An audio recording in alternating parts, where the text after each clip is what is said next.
दोस्तों, Bajaj housing finance limited की बात करें तो कंपनी ने अपने क्वार्टर थ्री के अपडेट जारी कर दिए। कंपनी के बिजनेस में काफी शानदार ग्रोथ देखने को मिल रही है।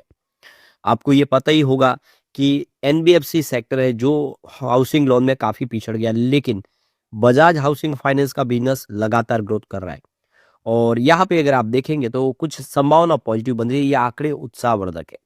शेयर की प्राइस तो बहुत नीचे, आपको पता ही होगा कि 188 के आसपास जो स्टॉक चला गया था आईपीओ के बाद, वो स्टॉक इस समय 100 रुपीज से भी नीचे है।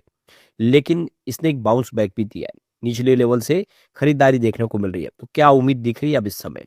बजट भी आने वाला है। इस बजट से भी कोई बड़ा फ्रेश ट्रिगर मिल सकता है। बजट में अगर हाउसिंग लोन को लेकर कुछ बड़ी ऐलान होती है, क्योंकि इस सेक्टर की डिमांड है कि जो अफोर्डेबल हाउसिंग है उसके पैमाने को बदला जाए। कम से कम 80 लाख से नीचे घर जो भी है उसको भी अफोर्डेबल हाउसिंग में गिना जाए, उसको सरकार की तरफ से राहत मिले। ऐसा कुछ होता है तो इस सेक्टर में एक बड़ा बूम आ सकता है। तो समझने की कोशिश करेंगे इस वीडियो के माध्यम से। लेकिन फ्रेंड्स, उससे पहले अगर आप पहली बार हमारे चैनल पे आए तो चैनल को सब्सक्राइब कर दीजिए। एक बेल आइकॉन दबा दीजिए ताकि जब भी नया वीडियो बने पहला नोटिफिकेशन आपको मिले। वीडियो पसंद आए तो लाइक से जरूर कीजिए। चलो फ्रेंड्स, वीडियो स्टार्ट करते हैं। मैं हूँ आपका दोस्त एस बी दवे और हमारे अपने चैनल ऑनलाइन कमाई में आपका बहुत बहुत स्वागत। सबसे पहले बजाज हाउसिंग फाइनेंस लिमिटेड के कारोबार की बात करें तो 97.50 पर आप देख सकते हो कि क्लोजिंग आज देखने को मिली, जहाँ पे 0.91% की तेजी थी। तो एक तरह से आप देख ही सकते हो कि पॉजिटिव माहौल बनाए और खरीदारी दिख रही है लगातार, भले ही थोड़ी लेकिन तेजी बनती हुई दिखाई दे। 92 से स्टॉक 97 तक पहुंचा, ये बड़ी बात है। अब आप समझ सकते हो कि यहाँ पे धीरे धीरे करके भाई माहौल बन रहा है पॉजिटिव।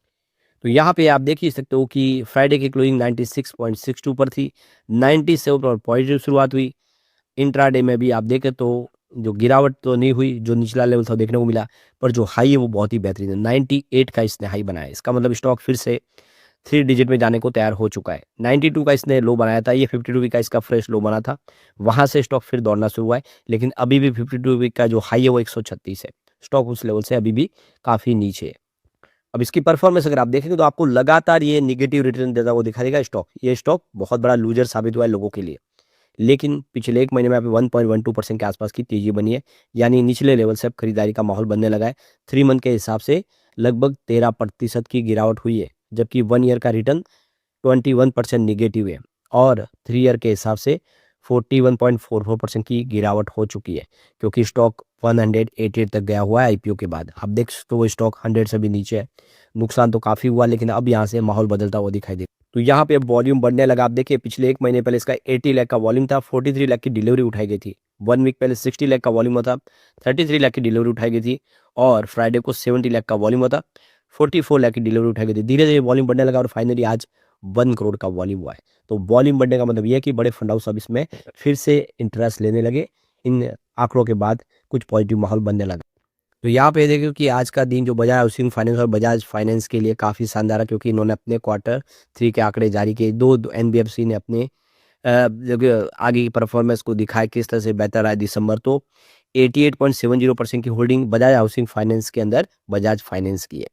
ये स्टेक अभी भी बड़ी है, क्योंकि इसको 75% पे लाना कंपलसरी जरूरी है। क्योंकि आप देख सकते हो कि सेबी का रूल्स है, किसी भी पब्लिक लिस्टेड कंपनी में 75% से ऊपर की होल्डिंग नहीं रख सकते, तो उसको कम करना हो। तो बजाज हाउसिंग फाइनेंस ने यहाँ पे जो जानकारी दी उसमें कहा है कि उन्होंने जो टोटल 16,535 करोड़ का डिस्बर्स किया है दिसंबर क्वार्टर के दरमियान, जबकि पिछले एक साल पहले यह रकम 12,571 करोड़ के आसपास थी। तो काफ़ी अच्छी वृद्धि देखने को मिली है। हाउसिंग फाइनेंस का जो एसेट अंडर मैनेजमेंट देखे तो उसमें 23% की ग्रोथ देखने को मिल रही है, जो 1,33,400 करोड़ तक पहुंच गया है 31 दिसंबर 2025 के हिसाब से। पिछले एक साल पहले ने 31 दिसंबर 2024 को देखे तो ये 1,08,314 करोड़ के आसपास था। तो कंपनी का एसेट अंडर मैनेजमेंट में 23% की जबरदस्त जंप देखने को मिली है। तो यहाँ पे एसेट अंडर मैनेजमेंट में 6,652 करोड़ रुपीज की रकम आपको बढ़ती हुई दिखाई देगी क्वार्टर थ्री के दरमियान। और कंपनी का कहना है कि जो कंपनी का जो लोन एसेट है वो 1,17,290 करोड़ के आसपास रहा है 31 दिसंबर 2025 के हिसाब से। और पिछले एक साल पहले ये 95,570 करोड़ के आसपास था। यानी कंपनी ने हर मोर्चे पे मैदान मार लिया है। बजाज हाउसिंग फाइनेंस की अगर आप देखें यहाँ पे जो लोन बुक है उसमें 15% की ग्रोथ देखने को मिले, जो देखो कि 1.39 मिलियन रुपीस के आसपास पहुंच गए Q3 के दरमियान, और 1.2 करोड़ था Q3 2025 का। तो एसेट अंडर मैनेजमेंट में 22% की जंप, और 4,85,900 करोड़ तक पहुंच गया दिसंबर 21 तक, और पिछले एक साल पहले 3,98,043 करोड़ के आसपास था। AUM देख सकते हो कि 23,600 करोड़ की वृद्धि दिखा रहा है। तो काफ़ी अच्छा बजाज फाइनेंस का बिजनेस। यहाँ पे डिपॉजिट की बात करो 71,000 करोड़ का टोटल आपको डिपॉजिट देखने को मिलेगा, जो पिछले एक साल पहले 68,797 करोड़ के आसपास था। कुल मिला के प्रदर्शन बहुत बेहतर रहा है। तो बजाज हाउसिंग फाइनेंस की बात करें, यह एक देख सकते हो कि NHB के तहत यानी नेशनल हाउसिंग बैंक के तहत एक non deposit taking housing finance company है, जो डिपॉजिट नहीं लेती है बल्कि आपको लोन प्रोवाइड करती है। इसका जो मॉर्गेज का बिजनेस है 2018 से कंपनी काम कर रही है। इसकी जो सब्सिडीज कंपनी है बजाज हाउसिंग फाइनेंस की, बजाज फाइनेंस उसका हिस्सा है, बजाज ग्रुप का ये हिस्सा है। और अभी रिसेंटली सितंबर 2024 में देख सकते हो ये बाजार में लिस्ट हुई है IPO के माध्यम से। कंपनी का अगर नेट प्रॉफिट देखें तो 18% की जंप दिखा है पिछले क्वार्टर में, जो 643 करोड़ के आसपास रहा। यहाँ पे देख सकते हो कि नेट इंटरेस्ट इनकम में भी 34% की जंप देखने को मिली, जो 956 करोड़ के आसपास रहा है।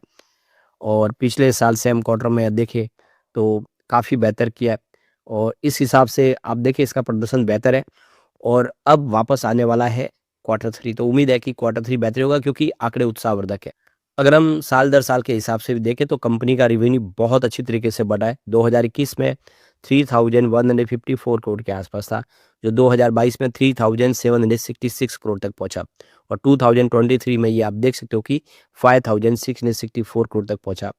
2024 आते थे ये 7,617 करोड़ के आसपास पहुंचा, और 2025 में यह 9,575 करोड़ तक पहुंच गया। वाकई में आंकड़े उत्साहवर्धक है। आप देख सकते हो कि यहाँ पे लगातार अभी आपको ग्राफ बढ़ता हुआ दिखाई देगा। बहुत ही बेहतरीन तरीके से कंपनी का बिजनेस बढ़ रहा है।